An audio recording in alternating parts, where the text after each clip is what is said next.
right, here we are. I'm with Paul for our preliminary response or review of Dr. Zach Hancock's review of this book right here, Genetic Entropy by Dr. John Sanford. And so Zach put out a review criticizing Dr. John Sanford's book, Genetic Entropy. As our audience knows, we at Standing for Truth, we focus heavily on the topic of genetic entropy. So Paul and I, we want to provide you a preliminary response to some of Zach's points. We have watched it, and I think we got some good stuff to convey today. So Paul, firstly, thanks for being here, brother. Always a pleasure and always a privilege. How you doing? And kick us off with maybe a point that Zach made in his response that we can kind of go back and forth on a little bit. Absolutely, Donnie. Thanks for having me for this very kind of short, informal talk where we're just kind of, this is just to get the ball rolling here, because neither of us are, PhD geneticists or anything, which Dr. John Sanford is, and Dr. Zach Hancock is as well.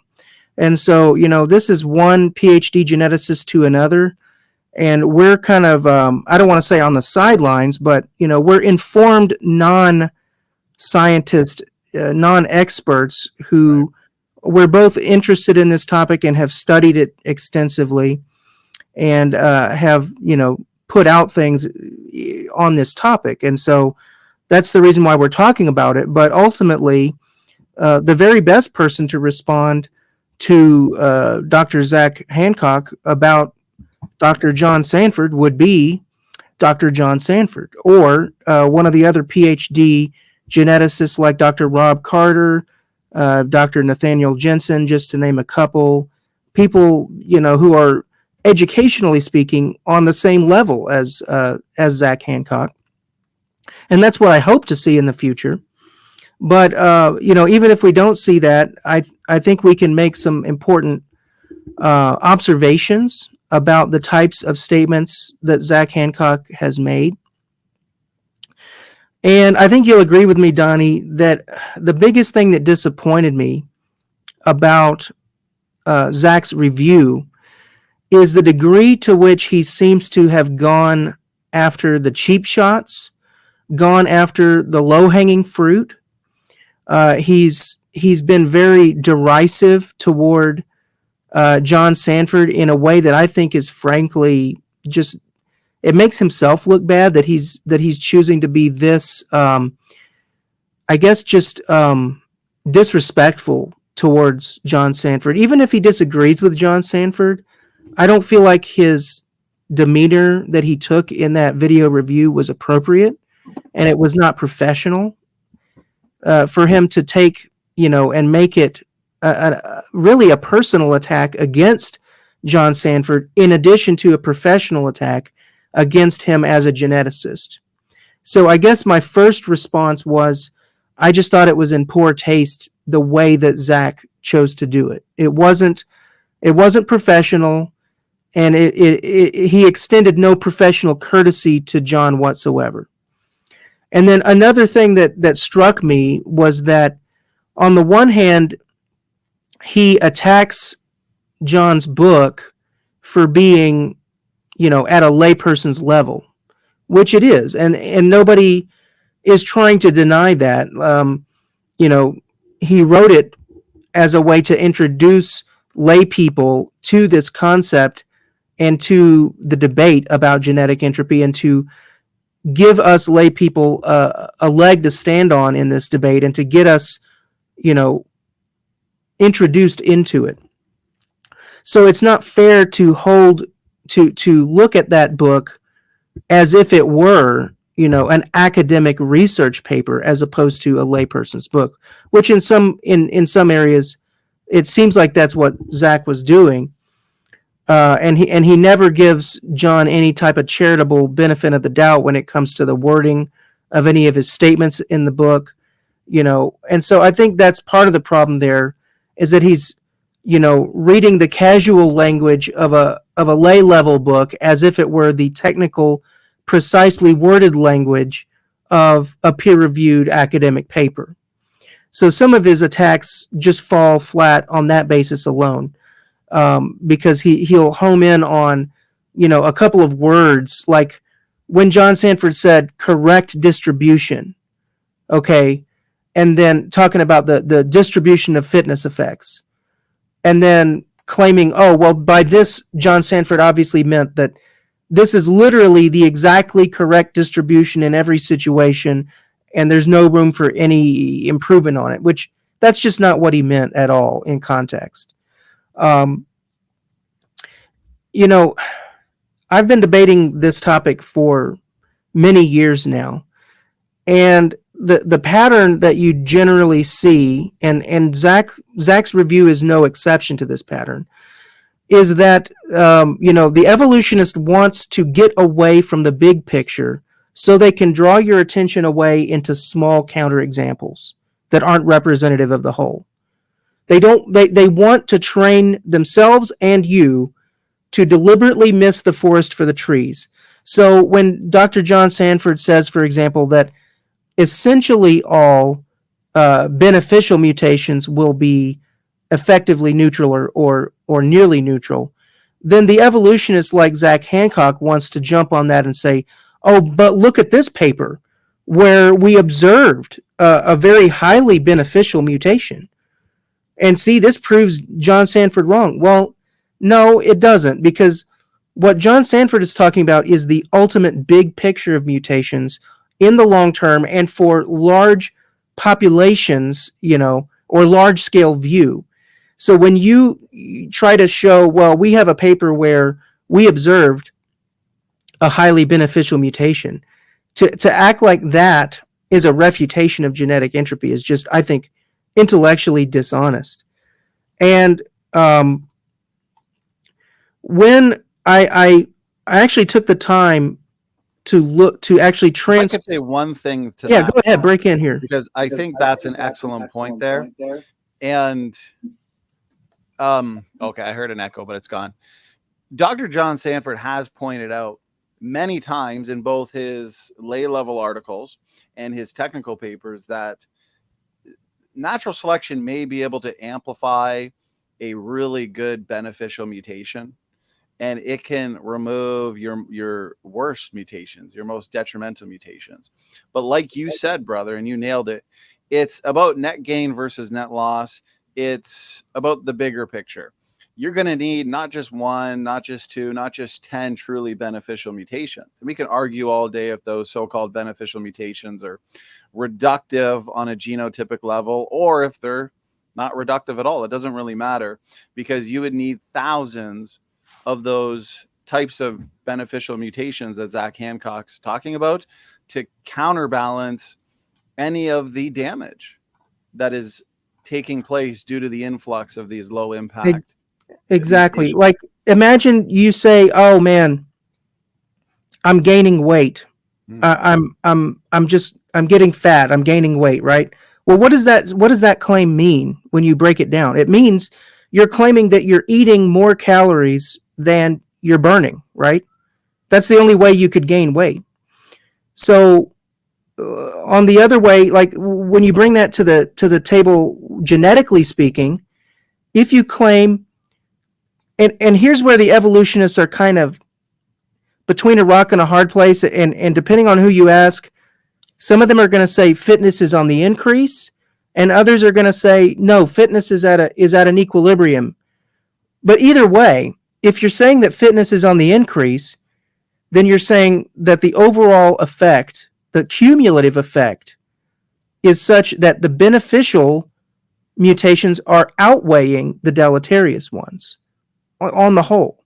Or if you're saying that fitness is perfectly stable, then you're saying essentially that the net effect of mutations is somehow balanced on a knife edge, and the deleterious is exactly counterbalancing the beneficial. And the sheer unlikeliness of this scenario becomes clear when you look at an overall distribution of fitness effects, such as what was was produced by Dr. John Sanford in his book. And also, let me add, actually, I'll share my screen to show this image. Let's see. And I just want to show, let's see, a tab. Sorry.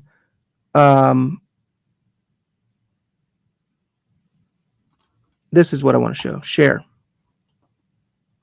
So if you look here, this isn't from the book Genetic Entropy, but this is from the Baziner and Sanford peer-reviewed technical article on Fisher's theorem. Right.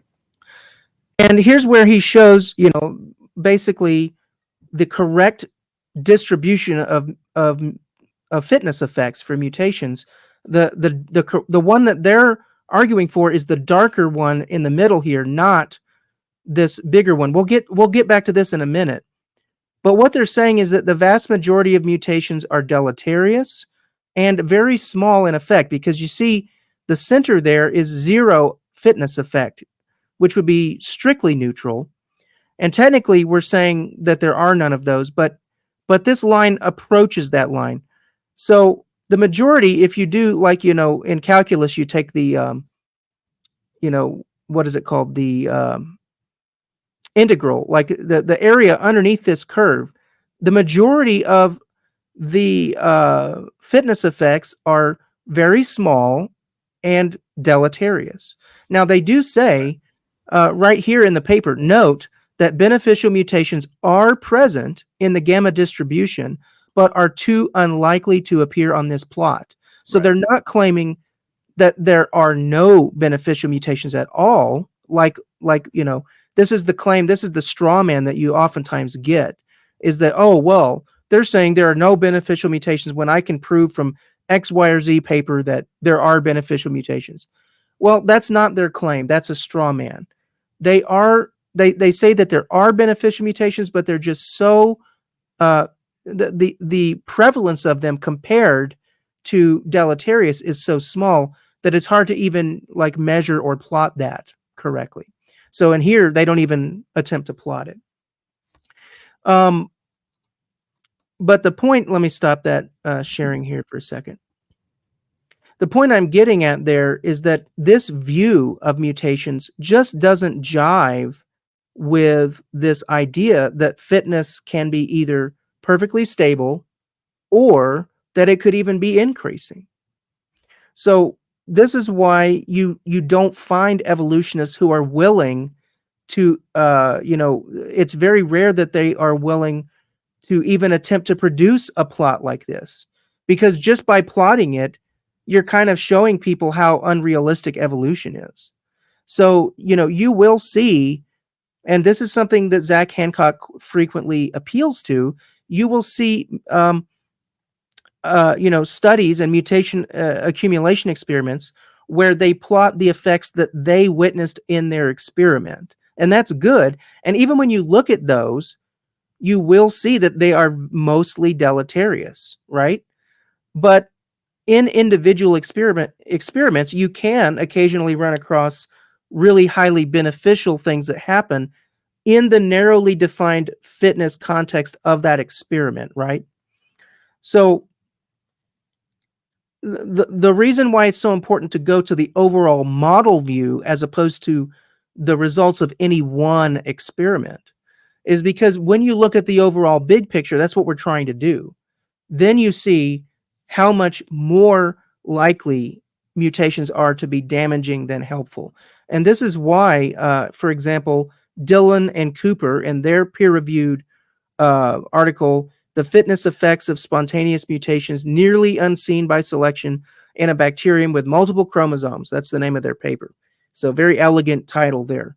But they write, although a few select studies have claimed that a substantial fraction of spontaneous mutations are beneficial under certain conditions, evidence from diverse sources strongly suggests that the effect of most mutations is to reduce fitness. Now, that's something that they don't want to deal with, but that's what they have to deal with. That is the heart and the crux of genetic entropy. It's that most mutations are very small and at the same time, most mutations are deleterious. And when you put those two things together, you realize that we have a problem, because natural selection is very poor at getting rid of those very, very small mutations. So unfortunately, what Zach has done is to try to detract attention away from those facts and into these other things. And one of the things he attempts to appeal to is something that John Sanford talks about in his book, which is the traditional um, quote unquote textbook style mathematical population genetics equations.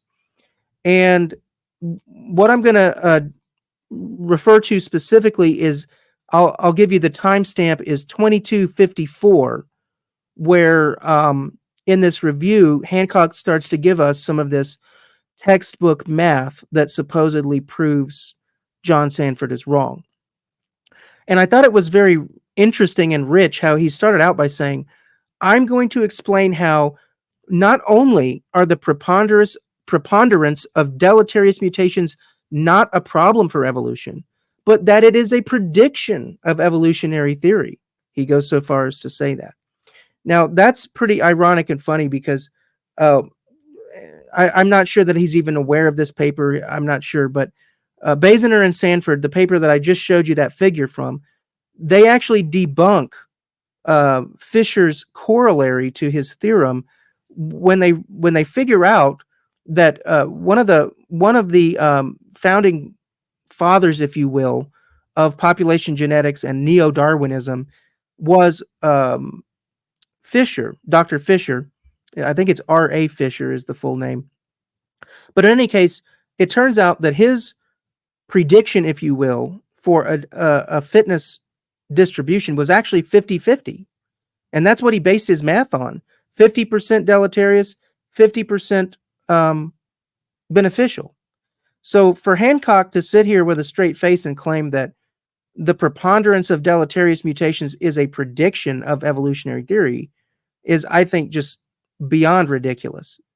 Because it clearly is not the case. That is not what was predicted at all. But the reason that he's saying it's a prediction underscores another problem. Because what he's saying is that he says most populations in nature are relatively stable. They aren't growing or shrinking in size, but maintain a roughly constant long-term average population size. Now, what he's getting at there is that is how population geneticists define their quote-unquote absolute fitness. Now, when I gave a talk on genetic entropy, I used the term absolute fitness in a different way. What they're using, so to compare it, they define absolute fitness of 1, meaning that the population is neither growing or shrinking, so it's stable. Whereas I'm following like what Dr. John Sanford is arguing for, not only in his book but in his other works and his talk that he gave at the National Institutes of Health, where he's arguing for an actual objective measure of fitness that would be based on something physical and like, for example, running speed, breathing ability. You can list it out. There's just an infinite number of different parameters you could choose. Paul, I like the analogy that you use, the illustration that you used. Yeah. I can't remember. It might have been in your debate with Dr. Ron Garrett, who is another PhD who's written against genetic entropy, but it had to do with age. And so let's say every single generation, my lifespan decreased by a couple of years. Yes. Well, if my lifespan, was 70, and then my progeny, their lifespan was decreased to 68, and then eventually 66, and so on and so forth. You can, even though your lifespan, your ability to live that long is decreasing, you can still have children. It has no effect on your ability to have a lot of children. But eventually you're going to reach a point where, yes, it does affect your ability to have children. So for a while, it can be linear, right? It can be just stable until your lifespan has decreased to a point, because it has been slightly deleterious and harmful, to where now there's reproductive fitness is Yeah. negatively affected. Yeah, because reproductive age, the age for human beings of reproduction is heavily skewed toward the younger side of your life. Right. And the later years of your life are generally not reproductively active, right? So it would take quite a lot of degradation of lifespan before it started having any impact on population size. But it would And make this is no sense to say that this mutation that is accumulating from generation to generation to decrease one's lifespan has no deleterious effects at all. exactly. That would Yeah, make no sense to say. and this is why I keep talking about this, because the way that the population geneticists frame this concept of fitness is a very imperfect proxy. Mm. So on the one hand, we can't say that it's totally useless, because then we have no data to work on. But we're using their data out of their papers.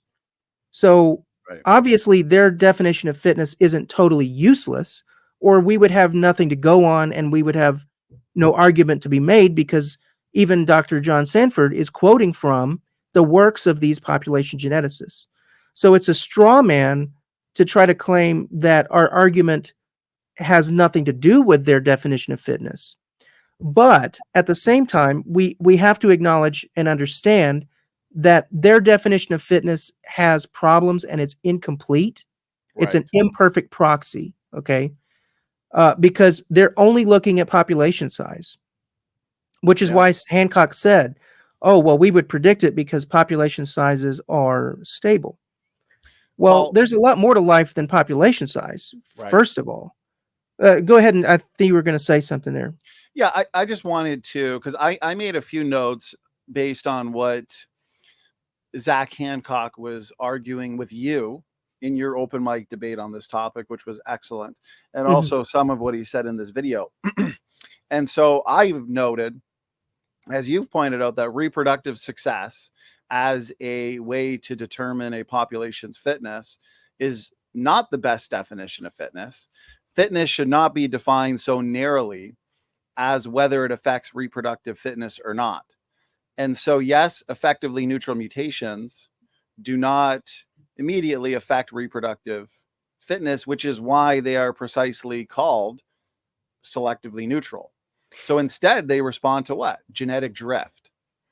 And so they drift in the population randomly, exhibiting their deleterious effects. But if enough of, I'll say this, if enough of those effectively neutral mutations accumulate in the genome, then they will, as we've been saying, eventually affect reproductive fitness, because you eventually reach a point where the number of deleterious mutations that have accumulated have harmed the population to the extent where the genome has basically become incomprehensible, in the same way that you have a book that's experiencing all these typographical errors.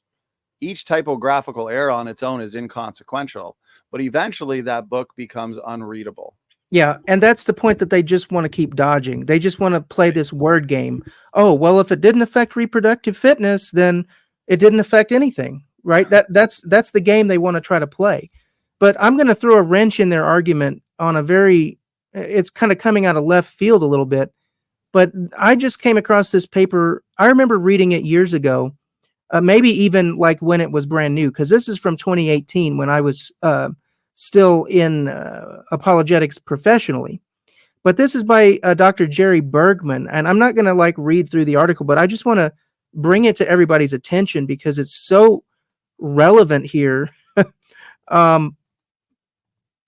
The name of this article is The Self-Regulation of Growth Problem for Natural Selection. And I'll just read the abstract.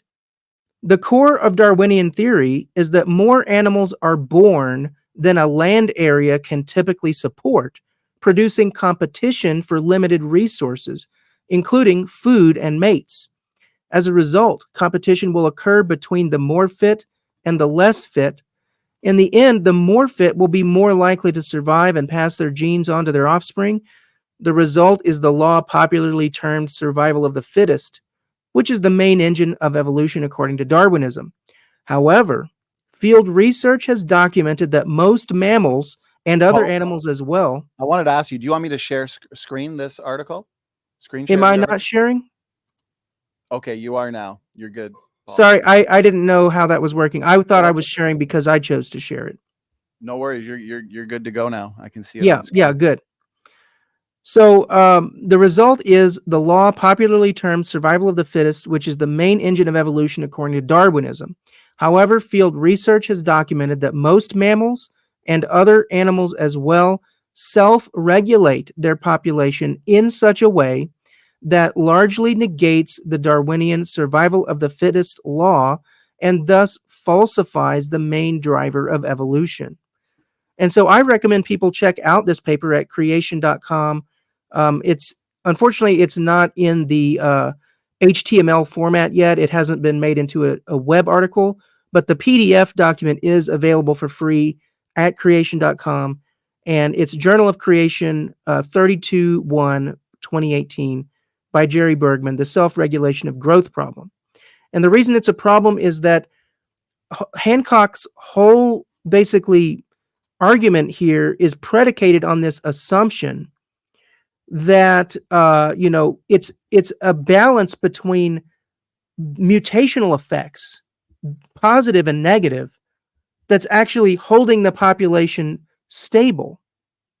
But what we know from actual true field research is that it's way, way more complicated than that. And that animal populations don't just reproduce out of control until mutations force their numbers back down. That's not how it works. They self-regulate. They live with their environment in a symbiotic way. They don't just run out of control like a virus does. Okay? That's what viruses do. They just reproduce out of control. But mammals and things like that, deer is one of the examples that they use. They found an example where deer, when they start to become actually too numerous in a given environment, it actually starts affecting them physiologically, and they can actually have a mass die-off just because they're overcrowded to their own, like emotionally overcrowded, right? Not overcrowded like, well, oh, there's no food. No, they actually get emotionally overcrowded, and it can actually cause a die-off. So the point being here is that mutations are not the sole responsible factor that keep populations at a quote-unquote stable absolute fitness. You can think of this absolute fitness that they're talking about kind of like an acceleration rather than a speed, right?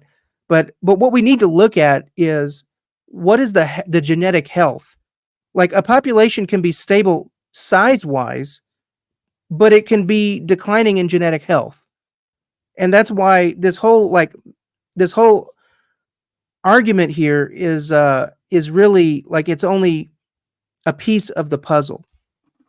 Now, another thing I'm going to bring out is a very revealing statement, because the argument that Hancock is using is that, standard population genetics math shows that we reach a fitness equilibrium. But importantly, Hancock makes this statement. He says, any beneficial variant is promoted by selection and hence fixes in the population quite rapidly, but selection does not favor deleterious mutations. The only way they can go to fixation is via genetic drift, which is very slow. So we know intuitively that and he's using the math, U A to B must be greater than U B to A. And what he's saying there is, well, because of selection, we know that a smaller proportion of beneficial mutations can counterbalance a larger proportion of deleterious mutations. But the important thing to notice here is that the force that he's applying that makes this true is, in fact, natural selection. And Donnie, can you maybe figure out what the problem there is? Yeah, I'm looking at the notes that we have based on what he's saying here at The 2254. the big problem there is that if you look at any realistic distribution of fitness effects, it's obvious, and Sanford states this in his book. So, I mean, basically, Hancock is just ignoring this or trying to dodge it. Most beneficial mutations are going to be effectively neutral, Hmm. right? How could it be any other way, right? Because Right. we already know that most mutations are effectively neutral. So how are we going to have this special pleading where on one side, most deleterious are effectively neutral, but then somehow by magic, if you look at the other side of the distribution, now it's suddenly not true that most beneficial mutations are effectively neutral? Of course it's true, because the reason for this is the princess and the nucleotide paradox, right? The reason is because you have a zone of no selection that cuts down the center of this distribution on both sides of the axis, not just one side. And the biological basis for that is the princess and the nucleotide paradox, the fact that you've got all these layers of complexity that separate the overall organism, which is what selection acts on, from any individual nucleotide change. So when you look at these individual, like these super mega beneficial mutations that you witness in certain experimental situations, you have to realize, first of all, what are they experimenting on? Generally, either viruses or bacteria, right? Right. And those have much, much simpler genomes, not in terms of size, not in terms of gigabytes, but in terms of information content, obviously. I mean, we know that must be the case because no one can deny that a human being is orders of magnitude more complex than a bacterium or a virus. So obviously, the genome, the functional information in the genome for either a bacteria or a virus is way less, way simpler than for a human being. So it's going to be easier to have selection be more powerful in that situation because you have fewer matrices, so to speak, right? Right. On your to use the princess of the nucleotide, the simpler the genome is, the fewer matrices you have. The more layers of complexity you add, the more matrices you have between the princess and the pea. Would it be like So comparing maybe a bicycle where there's really only a few parts associated with a bicycle, and let's say a high level automobile like a yeah, Camaro where you've got a ton of different parts and complexity associated yeah. with that? Yeah. So if you look at a distribution of effects of making random changes to a bicycle, you know, and keeping in mind that what they're measuring is a relative fitness. So Mhm. again, it's speed of reproduction in a given environment is what they're Right. looking at.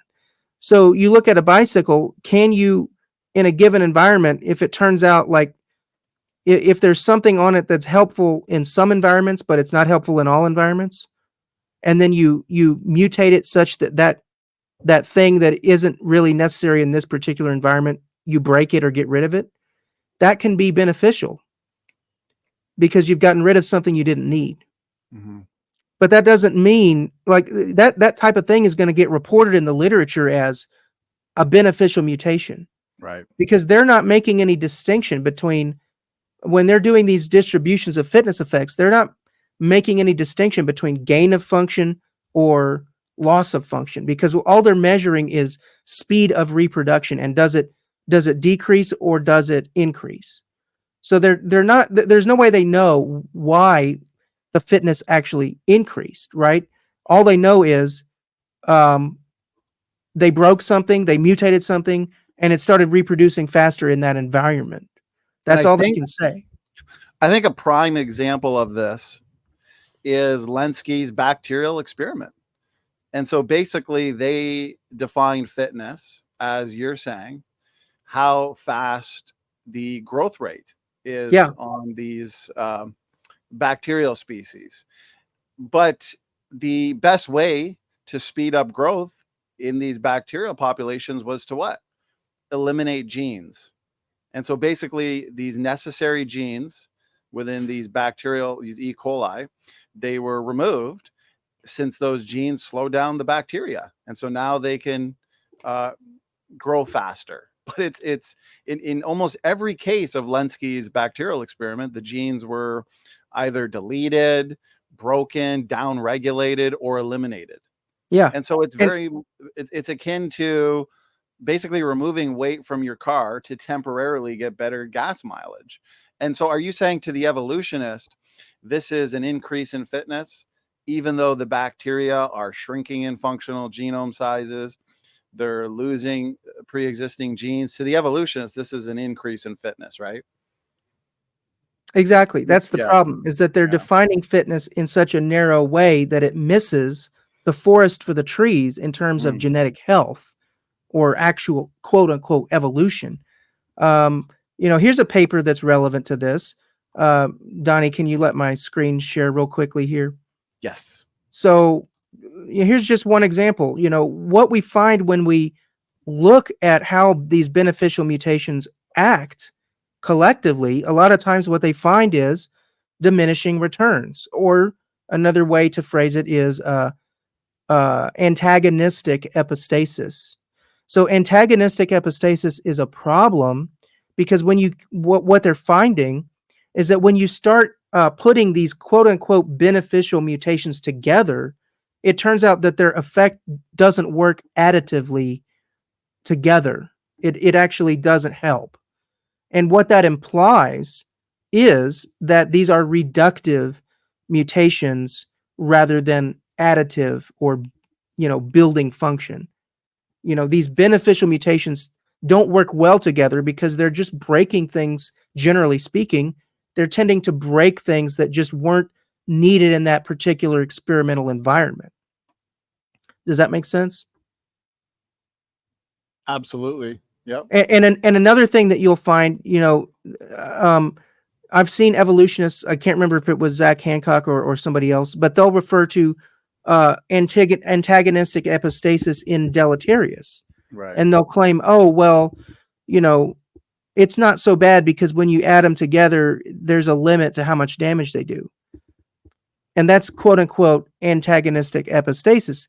But if you read the papers that are talking about that, they're saying the reason for this is that you can only break something, to a certain level of brokenness, right? Like if the mutation keeps hitting the same broken spot, it's not going to get any worse because it was already broken. You can't break it again, right? Right. So that's antagonistic epistasis, but that doesn't help evolution. You can hit a car in the same spot with a hammer twice, but if you broke it the first time, then the second hammer swipe doesn't do any more damage. It was already broken. Right. It's like beating a dead horse. Beating a dead horse. Exactly. What's the point? It's already dead. So if mutations keep hitting the same broken spot, it's not going to break it anymore.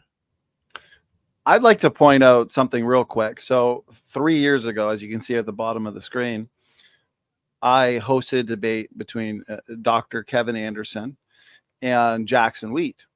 And Dr. Kevin Anderson discussed how in Lensky's experiment, and this is a relatively newer paper, the actual beneficial mutations, they are being lost.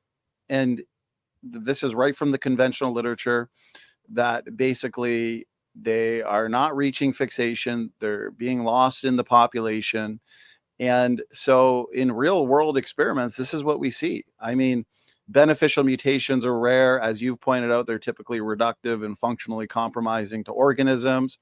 They are typically lost due to genetic noise. And so selection never really amplifies them.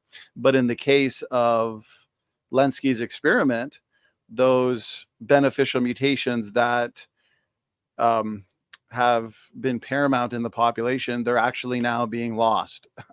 So if they don't reach fixation, then there's really no benefit to be had there. So I just wanted to point that out. Yeah. I mean, I think here's kind of an elephant in the room that's not being addressed by a lot of people. But, all of this population's genetics, math, and models, they kind of talk about it as if they're really giving us this mathematical basis of evolution.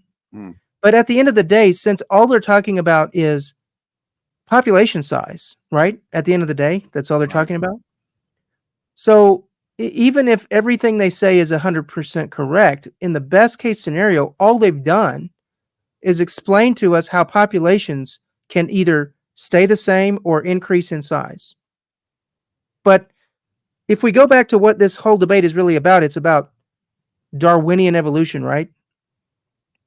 So Darwin, his whole theory was so groundbreaking because he claimed he was explaining the origin of species. He wasn't claiming on the origin of stable populations, right? Right. That wasn't what this whole thing was about, right? So, when these guys insist on this hyper narrow definition of fitness, they're shooting themselves in the foot because they're admitting that their best theories actually tell us nothing about evolution. They only tell us how populations are staying the same size or growing. But what we want to know is, Mr. Evolutionist, how do you get from a bacterium to a human being? Right. We don't care if the bacteria population is growing or not. That doesn't tell us anything. We want to know, how do you get from a bacteria to a human being? Right. And Zach How Hancock, does that answer the question of ancestry? how does it exactly? I'd like to know. Zach Hancock says that Sanford sees everything in this sort of antiquated ladder of progress, but this idea, and again, I'm quoting Hancock here, this idea is simply not part of evolutionary theory. There is no organism on the planet more advanced than any other, because advanced is not a biological concept, it's a social concept. All right. Let's think about that. Now he says, but we can talk about differences in complexity, which has interesting biological implications, but progress does not mean complexity and vice versa. So what is he doing here? He's kind of like giving us this giant hand wave of, don't worry about how you get from a bacteria to a human, because humans are really not more advanced than bacteria, according to Hancock. Right. So, okay, black is white, white is black, up is down, down is up. Yeah. Just say it, and that makes it true, right? But for those of us with eyes open and not with our heads in the sand, then yes, advanced is a biological concept. Yes, there is a quote-unquote ladder of progress. That's not antiquated. That's the whole game. That's what we're talking about. Mm-hmm. We're talking about a ladder of progress from single-celled proto what are they called? Proto-cells, if you will, all the way up to a human being. If that's not a ladder of progress, I'm sorry, I don't know what is. And if your models can't even begin to give us a clue into that, which they can't, then just admit you don't know. Don't play this word game of, oh, well, there's no advanced. It's semantics to say. Give me a break on that, right? Zach. I mean, seriously, give me a break. It really, it's semantics, and it's flabbergasting to say that going from a single-celled-like organism billions of years ago into a multi-celled organism, into a fish, amphibian, reptile, mammal, and eventually man, something as sophisticated as a human being is not progress, is not going up a ladder. I mean, that's just ridiculous. According to Hancock, it's not progress, and we're not more advanced. We're just lucky, that's all, I guess. Yeah.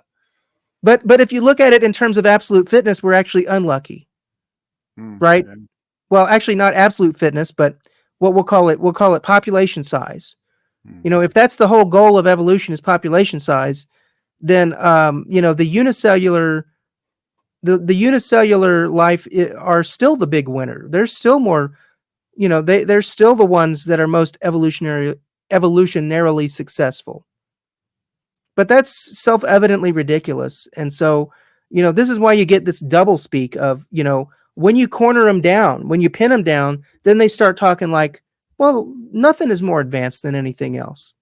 Right. But then when you turn on, any other, when you listen to them in any other environment, when they're not having to defend evolution, then all of a sudden we're right back to talking about things being advanced and the ladder of progress and all of that. So it's like saying a Chevy or a Dodge Challenger, there's one of these really nice cars, or a Chevy Camaro is no more sophisticated and complex than a bicycle, like we were talking about earlier, or one of those Hot Wheel cars. It's not intuitive. It doesn't really make any sense, Paul. Yeah, Hancock says, here's at timestamp 5126. He says, Sanford's argument only works in a cartoonish world in Yeah. which all simplistic assumption of the genetic load model are met. I want to be clear that I'm not saying the genetic load model is not useful. It's a valuable model in conservation genetics, especially, but when population geneticists use it, we don't take it as gospel. We understand that it has a series of assumptions, so we coach our language in understanding those assumptions. Sanford gives you none of that. He wants you to take it at face value. So let me unpack what he's saying there. He's saying, you lay people, don't try to understand what we're saying. We'll tell you what it means. And we'll decide when it applies and when it doesn't apply. We'll decide when it's cartoonish to talk about our theories and when it's useful to talk about our theories. If you try to decide that, you non-population geneticist, you're bound to get it wrong. You just need to listen to us. We don't take our own theories as gospel. Well, what do they take as gospel? I'll tell you what they take as gospel. It's evolution. That's the gospel for them. That is what is not questioned. But any of these theories can be thrown away at the drop of a hat if it doesn't seem to be suiting them at the moment. That's how I take that. But what do you think, Donnie? A lot, but briefly, I will. So, firstly, I'll share screen just for people to have an avenue to go to find many of Dr. Sanford's research publications on this issue. But I would argue, so he's saying that Sanford's argument and the argument we advance is cartoonish, but I would say that his argument and his model is highly contrived because he's focusing almost entirely on mathematical models, while Dr. John Sanford has pointed out, and I agree, that these numerical simulations are much more superior to these highly contrived mathematical models that Zach Hancock and other population geneticists focus on. One thing is on my mind because Zach Hancock, throughout his review, as you probably remember, he questioned Dr. Sanford's knowledge in population genetics. He would basically use rhetorical statements by saying, oh, Dr. Sanford, his arguments make it appear like he doesn't know what he's talking about when it comes to population genetics. But Dr. Sanford has published numerous technical papers since advancing the genetic entropy thesis, Paul. And this abundance of technical work has been based on extremely technical population genetics research. Yeah. And so the critics need to read the technical papers associated with the book Genetic Entropy, which is written for more of a lay level audience to make the concept more understandable. But the types of formulas that Dr. Zach Hancock and those scientists in the field of population genetics focus so heavily on, again, is not sophisticated numerical simulations like Dr. John Sanford or Dr. John Baumgartner and Wes Brewer have invented. But these types of numerical simulations, Paul, these are what are necessary for forward-moving populations. And your critics, they can't. Paul, go ahead. No, you finish your statement, and I'll break in. Well, I was going to point out, because I like to anticipate the critics, and they all scoff and criticize Mendel's accountant program. But the primary authors of the Mendel Code are Dr. John Baumgartner and Dr. Wes Brewer, and they are world-class experts in numerical simulations. And yes, many of these technical articles have been published in non-conventional journals, but many have also been published in conventional journals. And I haven't seen any of these evolutionist critics publish any worthwhile responses in any specific journals. I mean, I think it's just hand waving it away. Go ahead, Paul. Yeah, like most evolutionists, Hancock is very good at speaking out of both sides of his mouth. So on the one hand, he's bashing John Sanford for looking at these models and seeing what they show, but then he calls that cartoonish. He says It's cartoonish to use that to look at this stuff and think it's actually accurate. But then at the same time, if you go previously in his video, he uses that very model. If you jump back to the 23 minute mark, he's using this very math that he just at the end called cartoonish. Right. But now he's using this math that doesn't even seem to take neutral theory into consideration at all, because he says any beneficial variant is promoted by selection. We know that's not true. This is cartoonish. It's false. So if what John Sanford did is cartoonish, this is cartoonish to the extreme. It's cartoonish squared.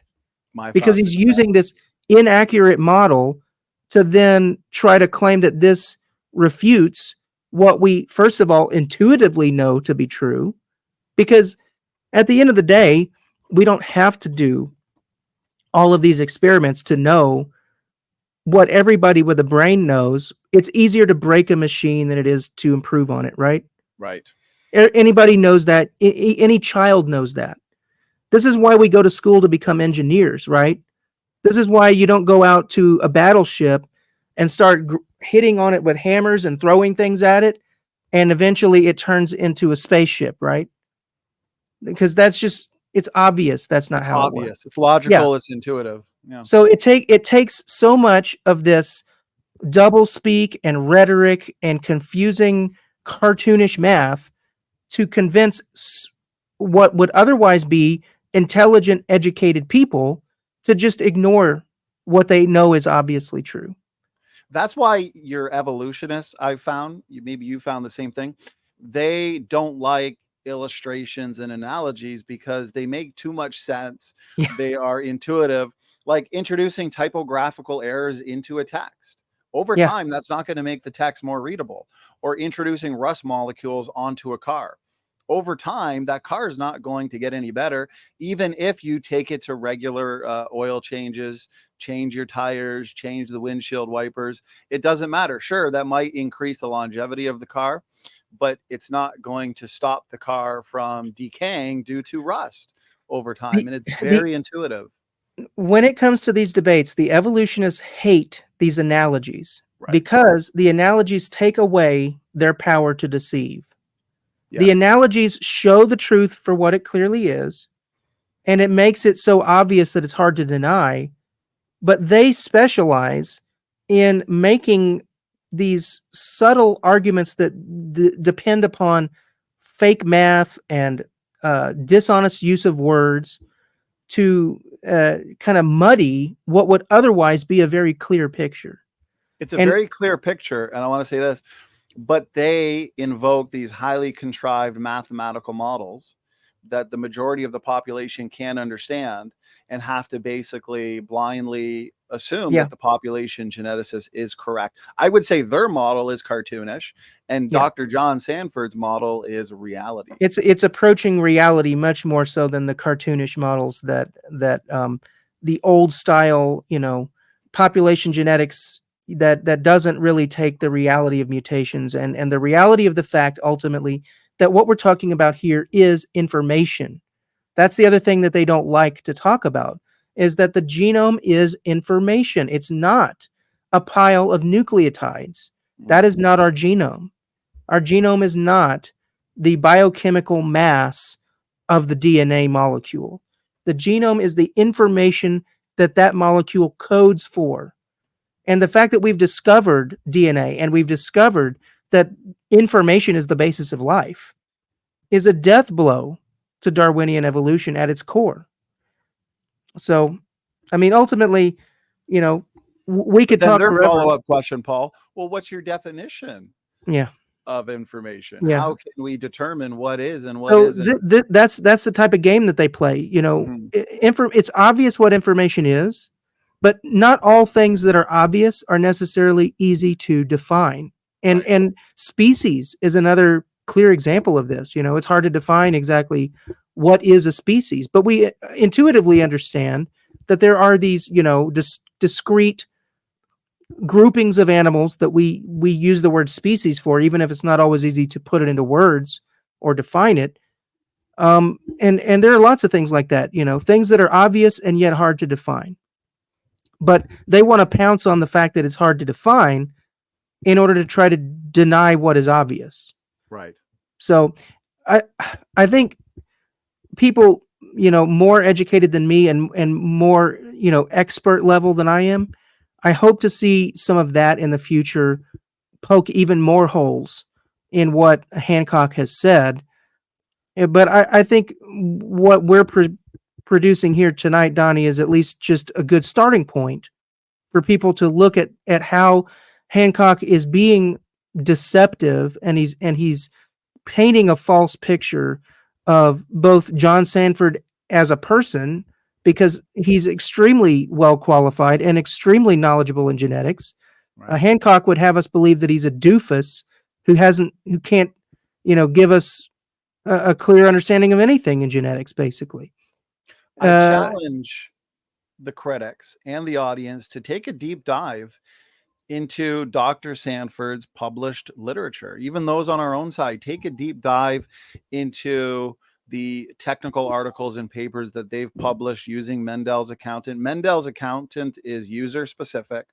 Okay, you can input whatever settings you want, realistic or unrealistic.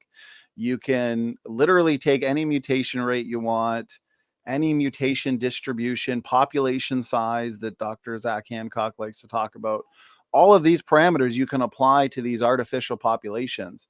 And when you allow it to run its course, we look to natural selection and we find over and over again that with any realistic set of parameters, evolution doesn't work and genetic degeneration is inevitable. And Paul, they've published technical articles looking at synergistic epistasis, looking at mutation count mechanisms, truncation selection, trade-offs, junk DNA.